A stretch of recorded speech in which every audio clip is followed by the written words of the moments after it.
સરકાર દ્વારા છેલ્લા 2 વર્ષથી ફિટ ઇન્ડિયા ફિટ મીડિયા કરીને કાર્યક્રમ ચલાવો અને ફિટ ઇન્ડિયાની જે મુવમેન્ટ છે એમાં પત્રકારો બી ફિટ રહે એ મુવમેન્ટને વધારે આગળ વધારવા માટે રાજ્ય સરકારને સ્થાનિક માહિતી વિભાગ દ્વારા આ પહેલ કરવામાં આવી છે.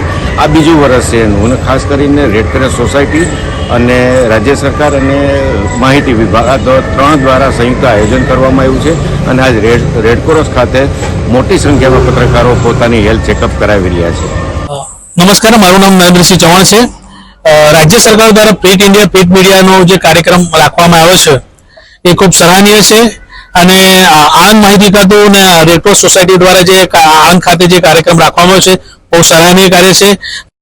રાજ્ય સરકારનો ખૂબ આભાર માનું છું કે પત્રકારો મિત્રો માટે આવો કાર્યક્રમ રાખ્યો અને આવા નવા કાર્યક્રમો અવારનવાર કરતા રહે. ધન્યવાદ. મારું નામ ઇકબાલ સૈયદ છે. હું નવ ગુજરાત સમય ન્યૂઝપેપરમાં ફોટો જર્નાલિસ્ટ છું.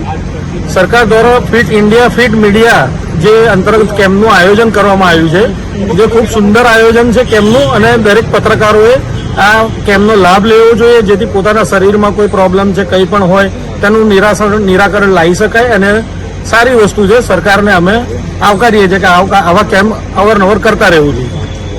મારું નામ જગદીશભાઈ ભોય, આણંદ ટુડે તંત્રી. ગુજરાત સરકાર અને ગુજરાત રેડક્રોસ સોસાયટી દ્વારા આણંદ માહિતી વિભાગના સંયુક્ત ઉપક્રમે આણંદ રેડક્રોસ સોસાયટી આણંદ ખાતે આજે fit India fit media health checkup કેમ્પનું આયોજન કરાયું હતું.